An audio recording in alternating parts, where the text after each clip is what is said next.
The Rise of Radical Egalitarianism and the Fall of Academic Standards. Aaron Wildavsky. Academic Questions, Fall 1989. Narrated by Skeptical Waves. Aaron Wildavsky is Professor of Political Science and Public Policy at the University of California at Berkeley.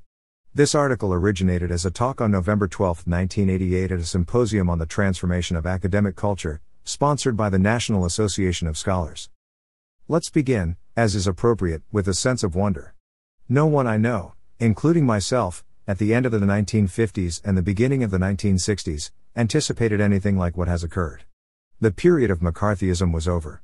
The restraints exerted by traditional boards at universities were being reduced. Jews and other odd types were, in fact, entering the academy in increasing numbers. The idea that the threat to the academy could come from within was unthought of. Clearly this is what has now happened, but, in the reading I've done, I can find nothing that even remotely recognizes the fact. This suggests that as academics our first task is to try to understand what has actually been happening. Do not be frightened of the E-word, say it out loud. The movement that disturbs you, and that I'm going to describe, is radical egalitarianism. It is all radical egalitarianism, and it is nothing but radical egalitarianism. There is nothing else to it. There is nothing underneath it. There is nothing on top of it. There is nothing crouching behind it. There is nothing to the left or right of it. This may appear to be a too simple thesis, but it is this thing and this thing alone that is happening.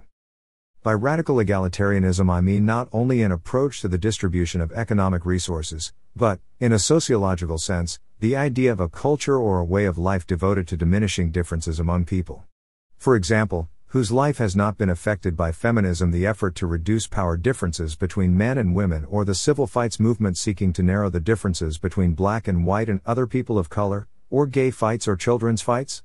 Who could have imagined during the Eisenhower era that the government would one day intervene in the family in this way? Animal fights is one of the newest egalitarian movements, the idea being to make human pain and animal pain equivalent. The evidence is there. All you need to do is ask the animal fights people what else they believe about a variety of subjects, and their radical egalitarianism spills out. So too, for most of those involved in environmentalism. Some environmentalism is unexceptional, everybody's concerned with clean air, but much of it is an effort to show that corporate capitalism causes cancer, that when you have a disgusting and despicable and vile and unconscionable system with its horrible and excruciating inequalities, the kind that when you get up in the morning makes you think of America and want to puke. You despoil Mother Nature along with everybody else. It's happening everywhere. In the state courts a massive and concerted attack is being mounted against private property.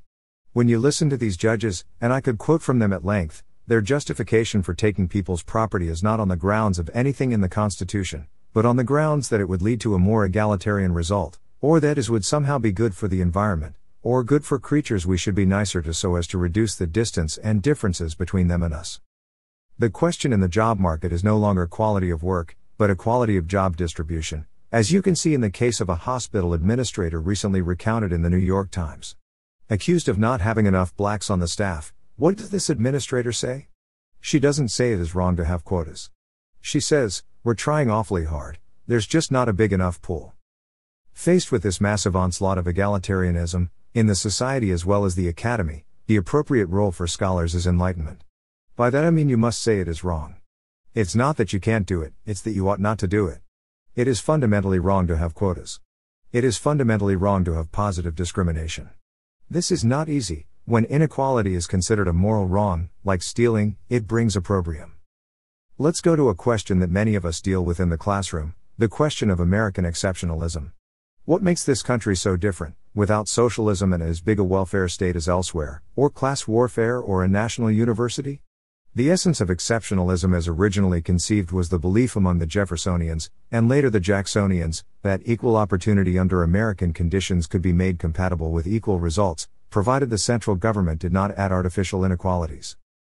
Jefferson's and Jackson's parties and the Anti-Federalists were coalitions of radical egalitarians and competitive individualists. They came together against the distant hierarch, George III, and they justified their alliance, which lasted right until the Civil War, on the grounds that if the central government was unable to avail itself of artificial means to promote inequality, banks, charters, franchises, and debt, the competitive conditions of American life would offer enough equality of opportunity to ensure sufficient equality of overall result and thus preserve republican government. Today, however, the alliance of radical egalitarians and competitive individualists that provided the basis for American exceptionalism has been severed. Now our radical egalitarians believe that you can achieve genuine equality of opportunity only with much greater equality of condition. Therefore they refuse to legitimate established procedures. As in the case of the hospital administrator, they want to make sure that enough unequals are being hired.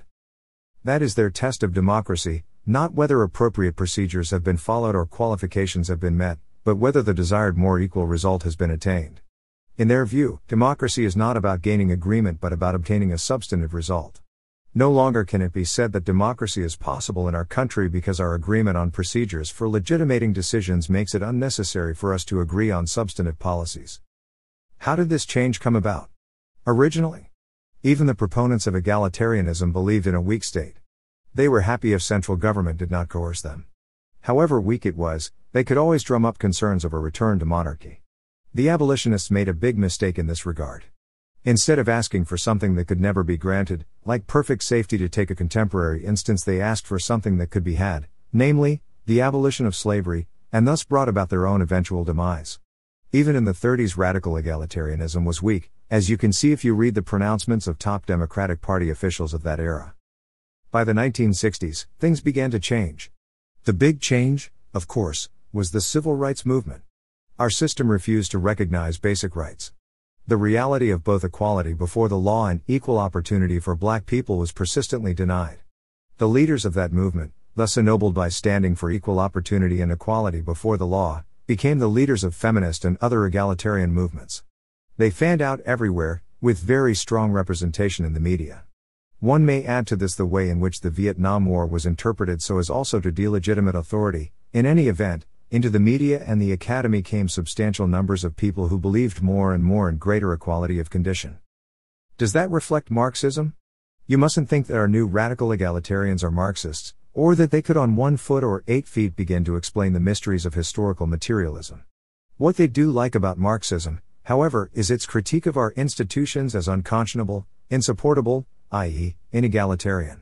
They therefore set out, quite theoretically, to reduce every kind of inequality they can find, instituting a kind of endless affirmative action.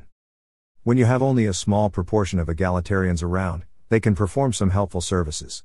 As critics of hierarchical institutions, they'll be quick to tell you how the emperor has no clothes, and that the establishment is lying, all of which has a certain truth to it. But this is only when they're relatively small. What happens when their numbers expand? Well, if you read Lin Yathae's tragic account of the Cambodian Khmer Rouge Revolution, you will understand, for you will learn how a soldier in the name of equality can justify murdering 10-year-olds. When you are committed to egalitarianism as a way of life, you have certain problems. One problem is that you believe that human nature is good but is corrupted by evil institutions. That sounds very academic, but what it means is that you cannot countenance internal conflict. Instead, egalitarians engage in accusations of witchcraft against unseen enemies, conjuring up, for example, images of people called capitalists poisoning our insides with what we eat and breathe, making our fingers fall off and our stomachs fall out. Another big problem for egalitarians are splits. They split all the time, partly because they're passionate, partly because they're without authority.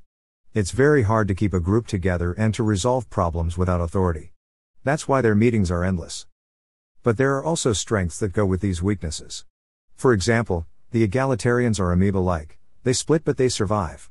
It's very hard to get rid of them. They believe that the only way one can legitimate a system is to participate in every decision. That leads to miracles of participation, involving coming early and staying late and everything in between. It can be very tiring to keep up with them. If you have a problem with splits, what can you do? I call it the Armageddon complex. You bring all the dangers of the future into the present, hold them over the people, and say the most terrible things will happen unless your views are accepted. If you're not freezing to death from nuclear winter, for instance, then the greenhouse effect is going to fry you to an absolute crisp. The solution, of course, will be socialism, with larger and larger national, international, interstellar, intergalactic authorities to prevent these awful things from happening. Only a centralized authority can create and maintain greater equality of condition. What are we academics to do? First and foremost, we must develop much stronger justifications of why inequality of condition, both in academic life and outside it, is desirable. Let me put it another way, if equality of condition is the norm, then why shouldn't ideas be equivalent? Any criterion of choice other than judgments of intellectual quality is bound to corrode educational values. This won't be a particularly easy thing to do. It can be easier to be gay than to be a supporter of hierarchy. My evidence is simple: gays keep coming out of the closet, but who in public says they believe in hierarchy? Thus our first task is to say that egalitarianism is wrong. There is a wonderful piece by Nathan Glazer called Remembering the Answers. Since everything that is important has to be continually reaccomplished, that's precisely what we must do. We need to remember the arguments against quotas that all of the academy used to believe in. We are a very small minority. To get a handle on our own problems, we must give serious study to the history of egalitarianism over time, which, I might say, is a beaut. There is, after all, a debate going on, and because we're not entering into it, we're losing it.